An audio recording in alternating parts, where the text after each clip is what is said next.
Hello students, एडोबिला point channel में आपका स्वागत है। आज हम करेंगे क्लास 9 के सामाजिक विज्ञान की वर्कशीट नंबर 70।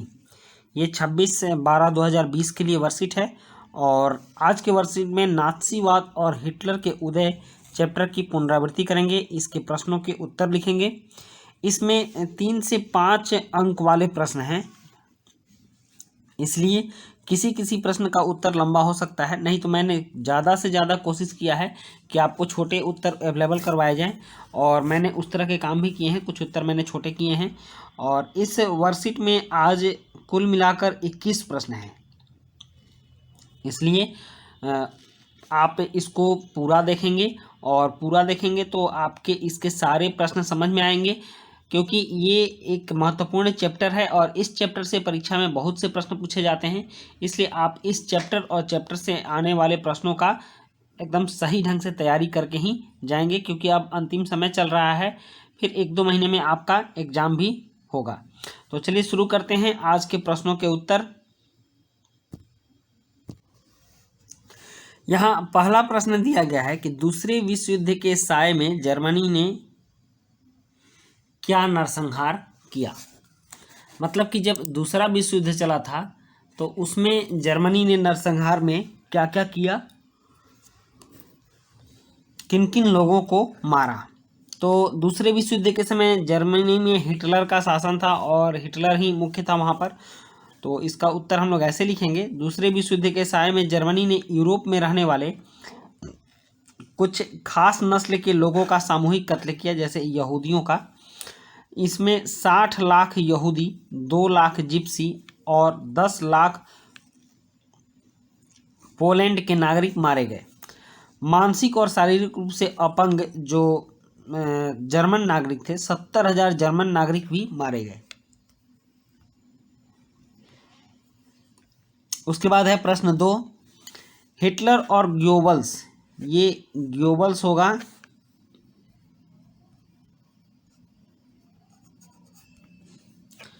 हिटलर और गोबल्स ने सन 1945 में आत्महत्या क्यों की। तो इसका उत्तर होगा, द्वितीय विश्व युद्ध में हार के बाद हिटलर को अपने साथ बुरे अंजाम का भय सताने लगा, जिसकी वजह से हिटलर और गोबल्स ने आत्महत्या कर ली। उसके बाद है प्रश्न 3, हेलमुट को क्या समझ नहीं आया था। तो आपने अगर बुक पढ़ी होगी तो आप हेलमुट की कहानी जानते होंगे कि हेलमुट के पिता ने आत्महत्या कर लिया था। इसका उत्तर है कि हेलमुट के पिता ने आत्महत्या क्यों की, यह बात हेलमुट को समझ में नहीं आई थी। उसके बाद है प्रश्न 4 और प्रश्न 4 है, वर्साय की संधि शांति संधि क्या थी। इस संधि के बारे में अपने विचार लिखिए। तो मूल कारण वर्साय की संधि थी, जिसकी वजह से द्वितीय विश्व युद्ध हुआ था, क्योंकि वर्साय की संधि में कहीं ना कहीं द्वितीय विश्व युद्ध के बीच छिपे हुए थे। तो हम देखते हैं वर्साय की संधि के बारे में। इसका उत्तर होगा, मित्र राष्ट्रों ने जर्मनी को प्रथम विश्व युद्ध में पराजित करने के बाद उसके साथ वर्साय नामक जगह पर एक शांति समझौते पर हस्ताक्षर किया, जो वर्साय की संधि के नाम से जाना जाता है। संधि के प्रावधान निम्न प्रकार से थे। जर्मनी पर 6 अरब पाउंड का जुर्माना लगाया गया। युद्ध हर्जाना जर्मनी पर लगाया गया और माना गया कि प्रथम विश्व युद्ध में जो क्षति हुई है वह जर्मनी के कारण ही हुई है, जर्मनी के युद्ध के कारण ही हुई है। इसलिए जर्मनी पर 6 अरब पाउंड का युद्ध हर्जाना लगाया गया और जर्मनी के खनिज संसाधनों वाले क्षेत्र राइनलैंड पर मित्र राष्ट्रों ने कब्जा कर लिया। मित्र राष्ट्र आप जानते हैं, इंग्लैंड, फ्रांस, अमेरिका, ब्रिटेन, ये सब थे। तो जर्मनी को अपने समुद्र पार के उपनिवेश, जितने भी समुद्र पार के जर्मनी के उपनिवेश थे, और अपने 13% भूभाग, मुख्य भूमि, 75% लौह भंडार, 26% कोयला भंडार फ्रांस, पोलैंड, डेनमार्क आदि के हवाले करने पड़े। ये सब चीज़ें उनको फ्रांस और पोलैंड, डेनमार्क को देने पड़े। जर्मनी की शक्ति खत्म करने के लिए मित्र राष्ट्रों ने उसकी सेना भी भंग कर दी। तो इस तरह से बहुत ही अपमानजनक की शांति संधि हुई थी और इसका नाम शांति संधि दिया गया था, जो कि पूर्ण रूपेण अशांति की का जड़ था।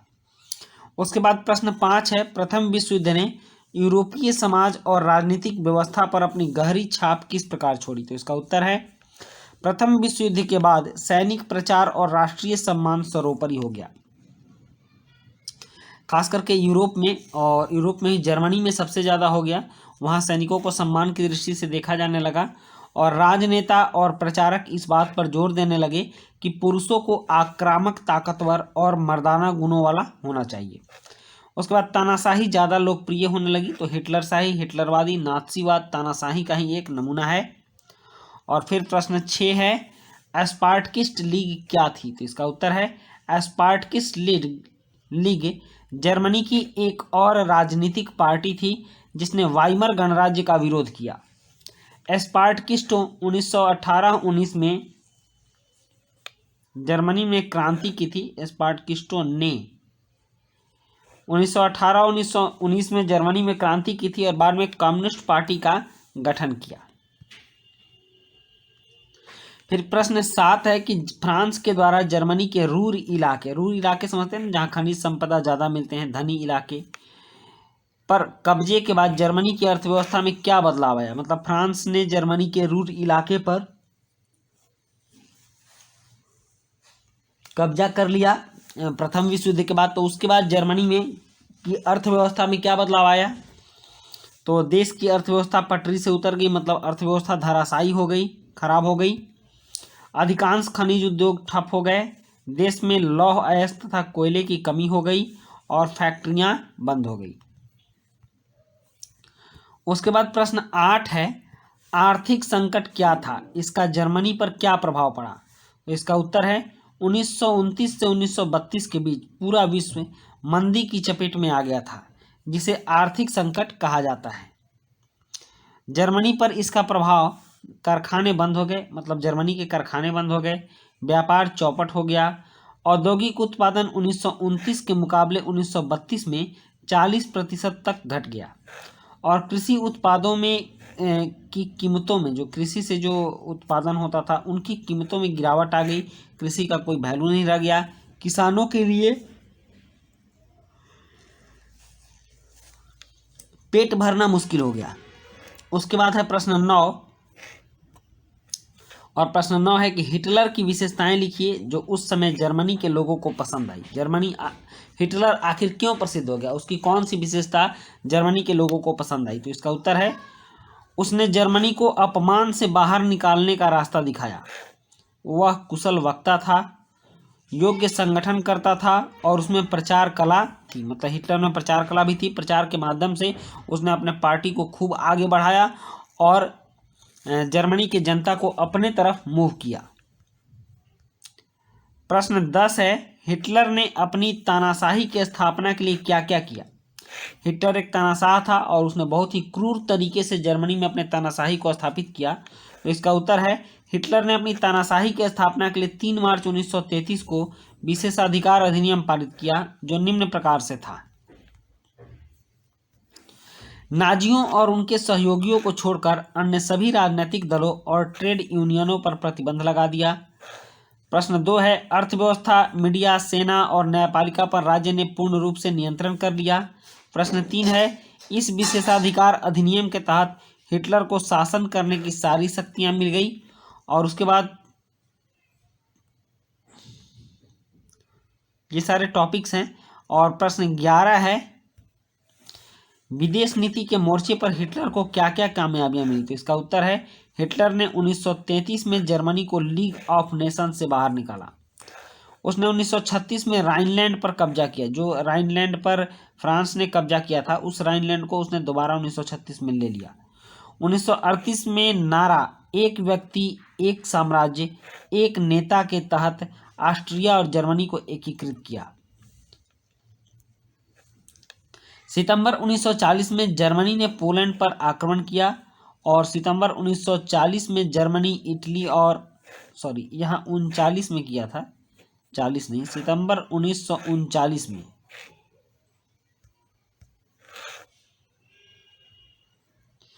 39 होगा। 1939 में उसने पोलैंड पर आक्रमण किया और यहीं से द्वितीय विश्व युद्ध की शुरुआत हुई थी। और फिर 1940 में, सितंबर 1940 में जर्मनी, इटली और जापान के बीच एक त्रिपक्षीय समझौते पर हस्ताक्षर किए, जिससे हिटलर के अंतर्राष्ट्रीय शक्ति के दावे को बल मिला। उसके बाद प्रश्न 12 है, जून 1941 में सोवियत संघ पर हमला हिटलर की एक ऐतिहासिक भूल क्यों थी? तो इसका उत्तर है, जर्मनी द्वारा 1941 में रूस पर हमला करने के साथ ही जर्मनी को दो मोर्चे पर लड़ाई लड़नी पड़ी, पश्चिमी और पूर्वी। जर्मनी के पूर्वी मोर्चे पर रूस था और पश्चिमी मोर्चे पर मित्र राष्ट्र ब्रिटेन वगैरह थे, तो जो कि जर्मनी की हार का एक बड़ा कारण बना। यही इसीलिए कहा जाता है कि 1941 में सोवियत संघ पर हमला करना हिटलर की ऐतिहासिक भूल थी और सोवियत संघ बड़ा देश था, उसने जर्मनी को हरा दिया। प्रश्न 13 है, द्वितीय विश्व युद्ध में अमेरिका कब और क्यों शामिल हुआ? तो इसका उत्तर है, जब जापान ने अमेरिका के पर्ल हार्बर में अमेरिकी नौसेना पर बमबारी की, तब अमेरिका 1941 में द्वितीय विश्व युद्ध में शामिल हुआ। उसके बाद है प्रश्न 14। प्रश्न 14 है, हिटलर का दृष्टिकोण क्या था? तो इसका उत्तर है, हिटलर लोकतंत्र तथा साम्यवाद को जड़ से मिटा देना चाहता था। हिटलर के अनुसार राज्य सबसे ऊपर है, लोग राज्य के लिए हैं, ना कि राज्य लोगों के लिए। और हिटलर युद्ध तथा शक्ति के प्रयोग को राज्य के विस्तार के लिए आवश्यक मानता था। मतलब राज्य के विस्तार के लिए युद्ध करना हो और चाहे किसी को भी अपनी शक्ति दिखानी हो, ये जरूरी है। नात्सी शुद्ध और स्वच्छ नार्डिक आर्यों का समाज था। आर्यों का समाज क्या था? नात्सी शुद्ध और स्वच्छ नार्डिक आर्यों का समाज क्या था? तो इसका उत्तर है, नात्सीवाद के अनुसार ब्लांड, नीली आंखों वाले नार्डिक जर्मन आर्य सर्वश्रेष्ठ नस्लें हैं। उसे अपनी शुद्धता बनाए रखनी चाहिए तथा उसे ही पूरी दुनिया पर वर्चस्व स्थापित करने का हक है। और ये लोग शुद्ध जर्मन एवं स्वच्छ नार्डिक आर्यों के नस्लवादी राष्ट्र का सपना देखते थे। फिर प्रश्न 16 है, नात्सी जर्मनी में अवांछित कौन कौन थे, उनका क्या हाल हुआ? तो इसका उत्तर है, नात्सी जर्मनी में निम्नलिखित लोग अवांछित थे। सबसे पहले यहूदी, जिप्सी, पोलिस और विकलांग जर्मन। सभी अवांछितों को या तो मार दिया गया या फिर उन्हें देश छोड़कर भागना पड़ा। और फिर प्रश्न 17 है, नात्सियों का नस्ली कल्पना लोग क्या था? मतलब नात्सियों के नस्ल का कल्पना लोग क्या था? तो इसका उत्तर है, नात्सीवाद के अनुसार ब्लांड, नीली आंखों वाले नार्डिक जर्मन आर्य सर्वश्रेष्ठ नस्ल हैं। यहूदी सबसे निचले स्तर की नस्ल है। जर्मन की सभी समस्याओं का मूल कारण यहूदी ही है। और नात्सी उन सभी लोगों का खात्मा करना चाहते थे जिन्हें वे अवांछित मानते थे। और प्रश्न 18 है, जर्मनी में युवाओं की स्थिति क्या थी? तो इसका उत्तर है, युवाओं के लिए नाजी संगठन की सदस्यता लेना अनिवार्य था। युवाओं को कठोर अनुशासन में रहकर शिक्षा दी जाती थी। युवाओं को हिटलर की पूजा करने तथा यहूदियों से नफरत करने को कहा जाता था। खेलकूद के जरिए उनमें हिंसा और आक्रामकता की भावना भरी जाती थी। उसके बाद है प्रश्न 19। प्रश्न 19 है, मातृत्व के बारे में हिटलर की क्या सोच थी? तो इसका उत्तर है, शुद्ध आर्य नस्ल के बच्चों को जन्म देना। उसने मातृत्व से कहा था कि शुद्ध आर्य नस्ल के बच्चों को जन्म दे। घरेलू दायित्वों की पूर्ति करना, बच्चों को नाजी मूल्यों एवं मान्यताओं की शिक्षा देना। नात्सीवाद के अनुसार औरत मर्द के लिए समान अधिकारों का संघर्ष गलत है, मतलब कि औरत और मर्द समान नहीं है। लड़कियों का फर्ज, यहाँ फर्ज होगा, लड़कियों का फर्ज था अच्छी मां बनना और शुद्ध रक्त वाले बच्चों को जन्म देना।